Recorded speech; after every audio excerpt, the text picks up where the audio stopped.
Prince William just delivered the most brutal warning to Prince Harry, and honestly, it's more savage than a pack of corgis fighting over the last biscuit.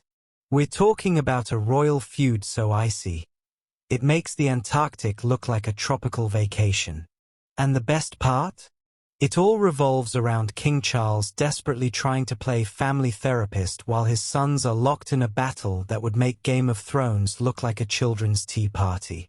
Welcome back to Royal Cookies, where we serve up the juiciest royal gossip with a side of heart-wrenching humanity. Please remember to subscribe and click on the notifications bell icon, so you will be notified whenever we upload new cookies about the British royal family. But here's the kicker. This isn't just sibling rivalry anymore.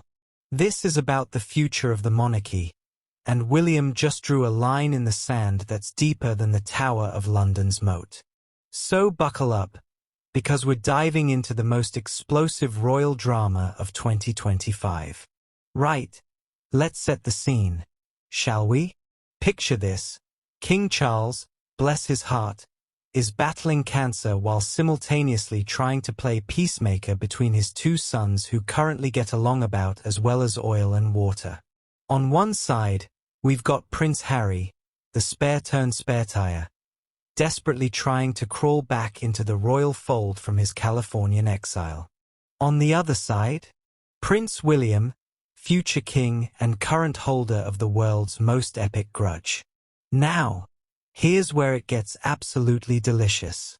Just last week, and I mean last week, people, King Charles' team secretly met with Harry's representatives at Buckingham Palace.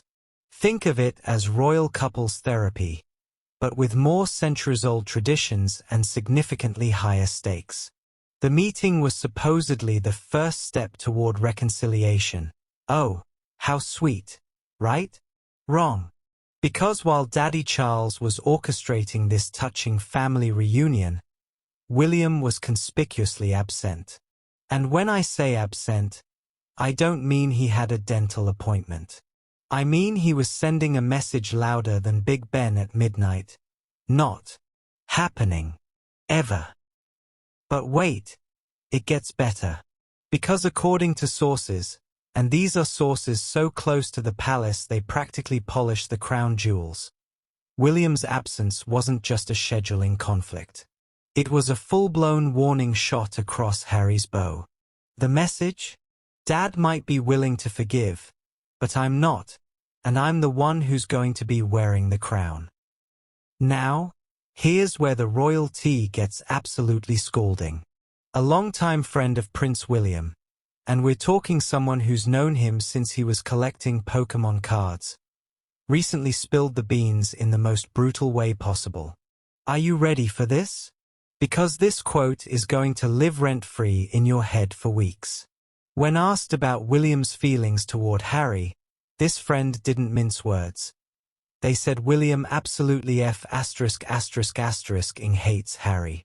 Not dislikes. Not is disappointed in. Hates.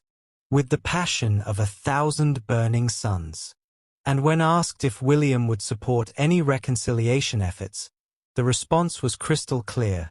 William will never, ever forgive Harry for what he has done. Never. Ever. Those are some pretty final words, aren't they? It's like William took a page from Taylor Swift's playbook and decided that some betrayals are simply unforgivable. Except instead of writing a revenge song, he's writing Harry out of the royal narrative entirely. But here's the absolutely genius part of William's strategy. He's not throwing public tantrums or giving explosive interviews.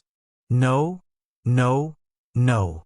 He's doing something far more devastating. He's giving Harry the royal equivalent of the silent treatment. Think of it as being ghosted, but with crowns and constitutional implications. And the warning? It's not just about the present, it's about the future. William is essentially telling Harry, Dad might be willing to play happy families now, but I'm going to be king for the next 40 to 50 years. And I have a very long memory. It's like being put on the world's most exclusive naughty list, and Santa Claus is going to live forever. Now, let's talk about King Charles, who's basically become the royal equivalent of a divorced dad trying to get his kids to play nice at Christmas dinner. The man is fighting cancer, running a monarchy, and simultaneously trying to patch up a family feud that's been brewing longer than a fine wine. Charles has been urged to make peace with Harry, and honestly, you can understand why. The bloke's facing his own mortality, dealing with the weight of the crown, and watching his family implode in real time. It's like being the manager of a football team where half the players refuse to be on the field at the same time. But here's where it gets absolutely fascinating. Charles is essentially caught between a rock and a hard place, or should I say, between a spare and an heir? On one hand, he's got Harry, who's been airing the family's dirty laundry more thoroughly than a Victorian washwoman. On the other hand, he's got William, who's not just his son but his successor, and William has made it crystal clear that any reconciliation with Harry is a non-starter. The recent meeting between Charles' team and Harry's representatives? It was like watching someone try to build a bridge while the other person is actively setting it on fire. And the most delicious irony? Harry's team leaked the meeting to the press almost immediately. It's like they learned absolutely nothing from the past few years. William's camp saw this and probably thought, and this is exactly why we don't trust them with anything more sensitive than a grocery list. Think about it. William isn't just the heir apparent. He's the heir apparent who's watched his brother systematically damage the institution he's going to inherit. Every Netflix documentary, every tell-all interview, every explosive revelation from Harry has been another dent in the royal armor. And William? He's been taking notes. The warning William is sending isn't just personal, it's institutional.